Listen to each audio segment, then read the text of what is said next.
నమస్తే గురుగారు. నమస్కారం మా ఫాతిమా. గురుగారు, ఈ జూన్ మాసంలో కన్యా రాశి వాళ్ళు ఏ విధంగా ఉండబోతుంది? సో చాలా మంది కన్యా రాశి వాళ్ళు మాకు పెళ్ళిళ్ళు అవ్వట్లేదు, ఇలాగే కన్యా రాశిలాగా కన్యగా ఉండిపోతామా అని కొంతమంది అడుగుతున్నారు ప్రేక్షకులు. లాస్ట్ మాసంలో చూసుకుంటే కన్యా రాశి వాళ్ళు కొంచెం పర్లేదు, ఆర్థిక స్థితి బాగానే ఉంది అని అన్నారు. మరి ఈసారి ఎలా ఉండబోతుంది ఈ మాసంలో? కన్యారాశి ఆడపిల్లలకి కన్యలుగా ఉండిపోరు, వీళ్ళు బ్రహ్మాండంగా పెళ్ళిళ్ళు అయిపోతాయి. అయితే మగపిల్లలకి పెళ్ళిళ్ళు కావు. అదేంటి గురుగారు? ఆడపిల్లలు తక్కువ కదా. ఇప్పుడు సంతానం ప్రతి కులంలో కూడా ఆడవాళ్ళు తగ్గిపోతున్నారు, మగవాళ్ళు పెరిగిపోతున్నారు. కాబట్టి కొన్ని కమ్యూనిటీస్లో ఆడపిల్లలు తక్కువైనప్పుడు ఏం చేస్తున్నారు, 1:3, 1:4 మగవాళ్ళు ఉన్నారు. పెళ్ళిళ్ళు ఎక్కడవుతాయి, వీళ్ళకి పిల్లలు దొరకాలి కదా. పోనే ఆల్రెడీ పెళ్ళి అయిపోయిన వాళ్ళు ఉన్నారు కదా, వాళ్ళు బాగా కాపురం చేసుకుంటారు అని వాళ్ళ తల్లిదండ్రులు ధూమ్ధామ్గా 15 లక్షలు, కమ్యూనిటీ హాల్కే 15 లక్షలు, పెళ్ళికి ఒక 40 లక్షలు, ఇలా మొత్తం మీద ఇల్లు పొలాలు అమ్మి పడేసి అయినా సరే మొత్తం మీద జనాలకి మంచి రిసెప్షన్స్ మంచి అన్నీ చేసినప్పుడు వీళ్ళు ఎలా కాపురాలు చేసుకోవాలమ్మా? జాగ్రత్తగా ఉండాలి. జాగ్రత్త చేయకుండా వీళ్ళు తొడలు కొట్టుకొని బాలయ్య బాబు సినిమాలాగా ఇద్దరు ఫైటింగ్లు చేసుకుంటున్నారు. ముఖ్యంగా కన్యారాశి వాళ్ళే ఇలా చేసుకుంటున్నారు. నువ్వా నేనా అనేటి శత్రుత్వాన్ని పెంచుకుంటున్నారు. శత్రుత్వం పెంచుకోవడం ఏమిటి? భర్త అమెరికాలో ఉంటే భార్య ఇండియా, ఇద్దరు ఇండియాలో ఉంటే భార్య హైదరాబాదు, భర్త బొంబాయి. హైదరాబాద్లోనే ఉంటే భార్య ఒక చోట, భర్త ఒక ఇల్లు. ఒకే ఇంట్లో ఉంటే భార్య ఒక గది, భర్త ఒక గది. ఈ గదిలోకి వాడేళ్ళు, వాడి గదిలోకి వీళ్ళు. అందువలన మాట్లాడుకోరు. మరి అన్నం వండాలి కదా, ఎవరు వంట వాళ్ళే. అమెరికాలో కమాండ్ ఛాలెంజ్ కావాల్సి అధ్యయనం పెట్టించు, ప్రధానమంత్రి గారితో మాట్లాడుకో, లేదా ముఖ్యమంత్రితో మాట్లాడుకొని సర్వే చేయించుకో, ఆల్ మీడియా అందరినీ. ఇదే జరుగుతుంది. అంటే వాట్సాప్లో మెసేజ్లు పెట్టుకుంటారు, ఎవరు వంటలు చేసుకుంటున్నారు. కంబైన్గా ఉన్న వాళ్ళు టీ బెటరా అని, లేకపోతే ఇలాగను వాట్సాప్ మెసేజ్. ఒకరి మీద ఒకరు శత్రుత్వం ఆపోజిట్గా ఎందుకు జరుగుతుంది గురుగారు ఇలా? అంటే ఎందుకనంటే కర్మలు అనమాట. అందుకనే బాగా డబ్బులు ఉన్నప్పుడు భార్య దాన ధర్మాలు చేయాలి, భర్త దాన ధర్మాలు చేయాలి. 10% వీళ్ళ జీతాలు ప్రతి నెల ఎవరున్నా లేకపోయినా దాన ధర్మాలు చేసేయాలి. పేదవాళ్ళకి, సాధువులకి, బెగ్గర్స్కి, తర్వాత వికలాంగులకి, అనాథ పిల్లలకి. ఎక్కడ చేస్తున్నారు వాళ్ళు? చేయకుండా దాస్తున్నారు. దాచి దాచి దాచి కర్మలు ఎక్కువైపోయి ఇలా ఈగోలు. అంటే మెయిన్గా ఎవరి వల్ల వస్తున్నాయంటే పాపం ఈ అమ్మాయి ఈ అబ్బాయి వల్ల రావట్లే. ఈ అబ్బాయి పేరెంట్స్ వల్లనే వచ్చేస్తుంది, ఈ అమ్మాయి పేరెంట్స్ వల్లనే వచ్చేస్తుంది. మెయిన్గా బంధువుల వల్ల వచ్చేస్తుంది. ఎప్పుడైనా సరే ఏ భార్యాభర్తల గొడవలైనా బంధువుల వల్లే వస్తాయి.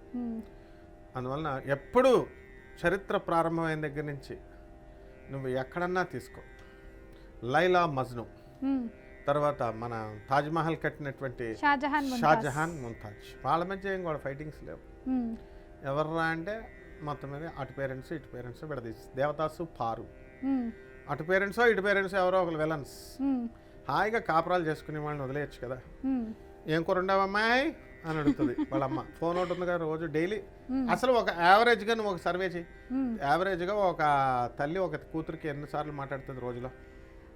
ఎక్కువసారి పొద్దున్న నుంచి సాయంత్రం వరకు తల్లితో కాన్వర్సేషన్ ఉంటుంది. కూర ఏమిటి? మా గురుగారు గరికపాటి నరసింహారావు గారు చెప్పారు, మెయిన్గా కాపురాలు పెడిపోవడానికి దొండకాయ కూరే కారణం అని.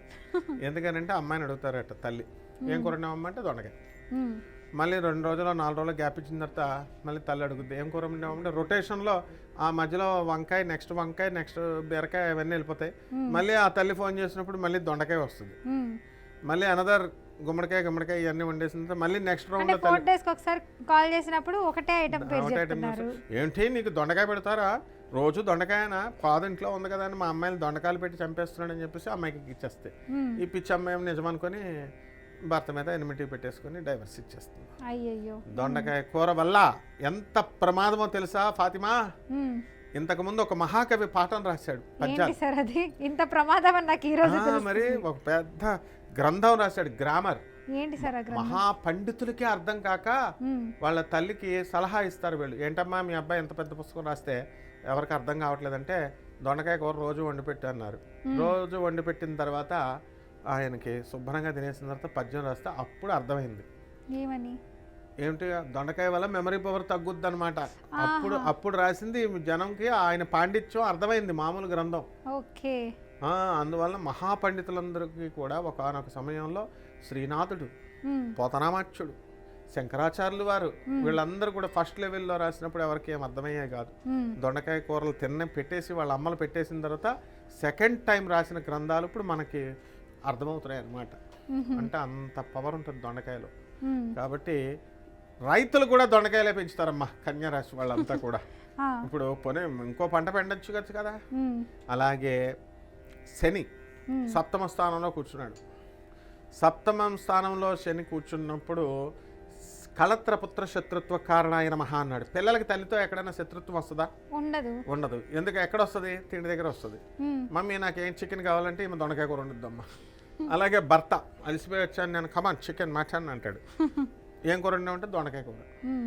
సో ఈ దొండకాయ జీవితాన్ని ఇచ్చే పోకిరి సినిమా నిజంగా మీరు చెప్పినట్టు భోజనం దగ్గరే గొడవ వస్తుంది ఎవరికైనా. ఉప్పు ఎక్కువైంది, ఉప్పు తక్కువైంది, ఈ వంటనా ఆ దొండకాయ వల్ల వస్తుంది. ఇప్పుడు పోకిరి సినిమా చూసావా? మహేష్ బాబు ఇలియానా ఉప్మా ఫ్యామిలీ ప్యాకేజ్ అంతా కూడా ఉప్మా తినేస్తున్నట్టు ఫ్యామిలీలు కన్యా రాశి వాళ్ళంతా దొండకాయ తింటారమ్మా. ఇక ఫైనాన్షియల్గా వీళ్ళకి ఇబ్బంది లేదు, డబ్బులు. ఉద్యోగాల్లో ప్రాబ్లం లేదమ్మా. కొన్ని జాబులు పోతాయంటే జాబులు పోవు, ఇన్సెక్యూరిటీ ఫీలింగ్ లేదు. తర్వాత చదువులు విద్యార్థులు తెగ చదివి పడేస్తారు, మార్కులు తెగ వచ్చేస్తాయి. ఇంకా రైతులు పంటలు దంచి పడేస్తారు, శత్రువుల్ని అణగదొక్కేస్తారు. అసలు ఆడవాళ్ళకైతే అసలు శత్రువులే ఉండరు అనమాట.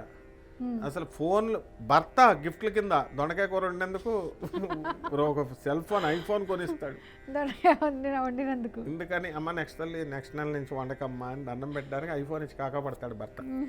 ఈ విధంగా నువ్వు ఏదైనా చూసుకోమ్మా, కన్యా రాశి వాళ్ళ జాతకాలు అద్భుతంగా ఉన్నాయి చక్కగా.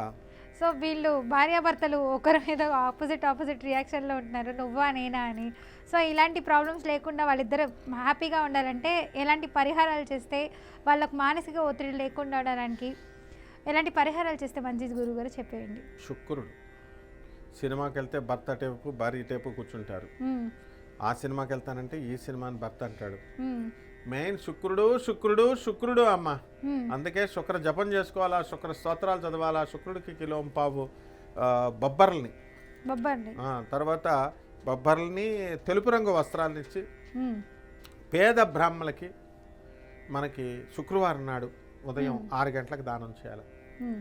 అలాగే దశమహావిద్యల్లో ఒకటైనటువంటి కమలాత్మిక అమ్మవారు, ఆ అమ్మవారి యొక్క హోమాన్ని ఇళ్లలో జరిపించుకోవాలి. ఆ తర్వాత ఆ జగన్నాథుడైనటువంటి శ్రీనివాసుడు ఆ రావి చెట్టు మొదల్లో ఉంటాడు. ఆ రావి చెట్టుకి నీళ్లు పోసి రావి చెట్టు చుట్టూ 108 ప్రదక్షిణాలు చేసినట్లయితే ఈ కన్యా రాశి వాళ్ళ భార్యాభర్తల ప్రాబ్లమ్స్ అన్నీ కూడా సాల్వ్ అయిపోతాయి. ఫాతిమా, సాల్వ్ అయిపోతాయి. చాలా చక్కగా చెప్పారు గురువు గారు. ధన్యవాదాలు. ధన్యవాదాలమ్మా.